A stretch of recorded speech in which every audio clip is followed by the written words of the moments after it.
For a tired child, bedtime is always a happy and relaxing event when they relax and drift off into a restful slumber.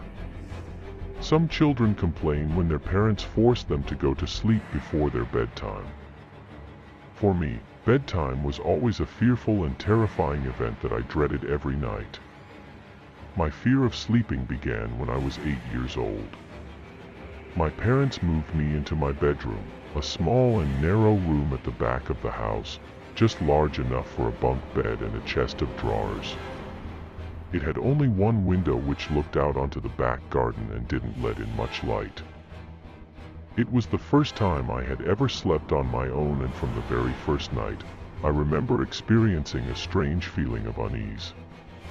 As I lay on the top bunk, trying to fall asleep, I thought I heard a noise.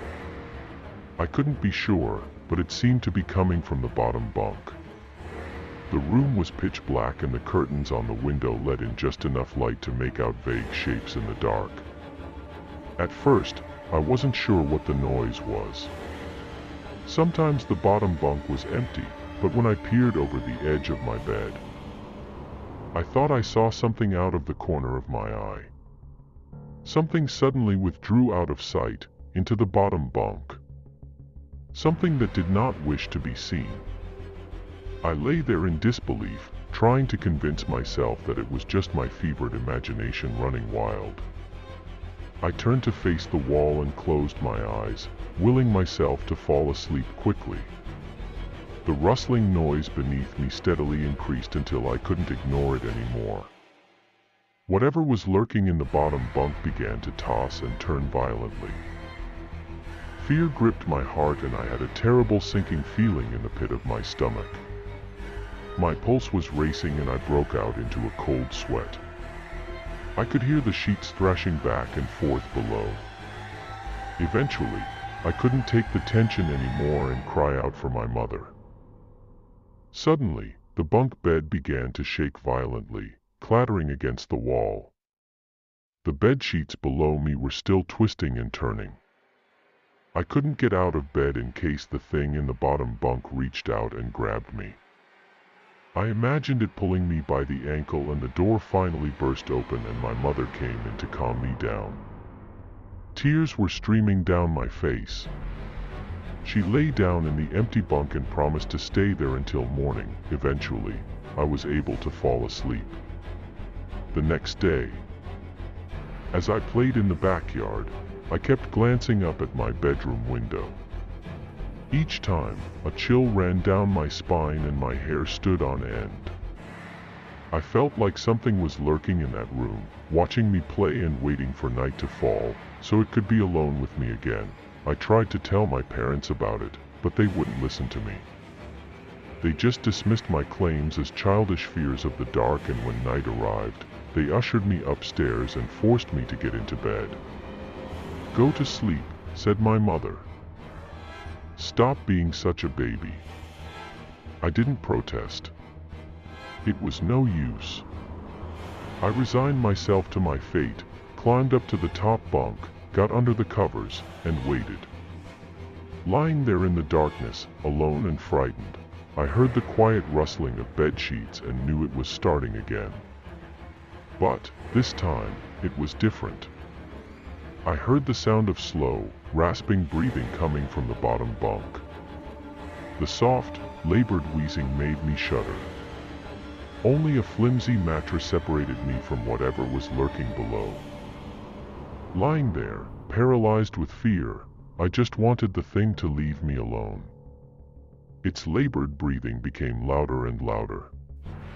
Then, suddenly, I felt something long and thin poking at the underside of my mattress. I screamed in horror and the bunk bed began shaking violently. My mother came rushing in and calmed me down with a comforting hug. Eventually, my terror subsided and, with her standing guard, I was able to fall into an uneasy sleep. This continued for weeks. Night after night I would wake up to the sound of rustling sheets. Each time, I would scream for help and the bed would begin to shake violently. As soon as my mother came in, Everything would stop and she would have to spend the rest of the night in the bottom bunk, just so I could go to sleep. It was a difficult time for my family. My grandmother was sick and my mother had to go and take care of her. When I found out that my mother would be away for the whole weekend, I flew into a panic. There would be nobody to protect me from the thing in the bottom bunk. No one would answer my cries in the middle of the night. On the day my mother left, I rushed home after school and immediately stripped the bed sheets and mattress off the lower bunk and removed all of the slats. I planned to prevent that thing from having a place to sleep for the night. I hoped that somehow this would protect me. Unfortunately, that night proved to be the most terrifying experience of all. To this day, I shudder to think about it. I managed to fall asleep, but in the middle of the night, something woke me up. The room was pitch black and there was no noise. No rustling of sheets. No movement at all. However, something didn't feel right. Just then, I felt the covers on my bed begin to move. The horrifying truth suddenly dawned on me.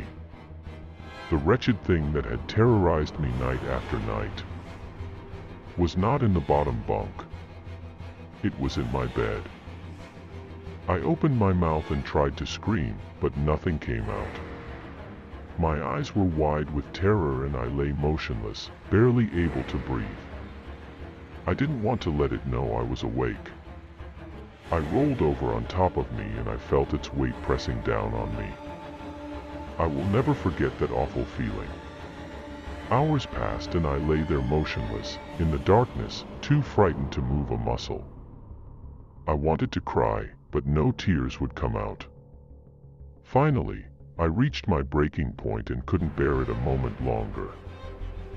Ever so slowly, I tried to ease myself out from under it. Inch by a painstaking inch, I shifted my weight, moving sideways. Just as I thought I was about to escape, it moved. Dear God, it moved. I felt a clammy hand reach across my chest and close around my throat. Its grip gradually tightened and I felt it squeezing my neck. The horrid, slimy thing began writhing and contorting under the blanket. I could hear it wheezing, rasping, and coughing. I felt its breath against my face, foul and cold as ice. Dawn was breaking and the first rays of sunshine were peeking through the curtains. I fought for dear life, but I was no match for it. As its scrawny fingers squeezed my neck, I felt the life ebbing from me. I tried to scream, but the thing's grip was too tight. I was fighting to stay conscious when, suddenly, it released me and slowly withdrew, melting slowly into the wall. I tumbled off the bed and scrambled out of the bedroom. When I got downstairs, I breathed a sigh of relief. I had survived the most horrible experience of my life. To this day I still break out in a cold sweat at the sound of bed sheets rustling in the night. I spent the entire day trying to convince my father to spend the night in my room. It took some effort, but he finally agreed. Perhaps he was just trying to humor me while my mother was away. Whatever the reason, it proved to be a smart move because, in one night, it solved the problem for good. The very next morning, he stormed into my room and told me to pack a suitcase. We were moving to a hotel,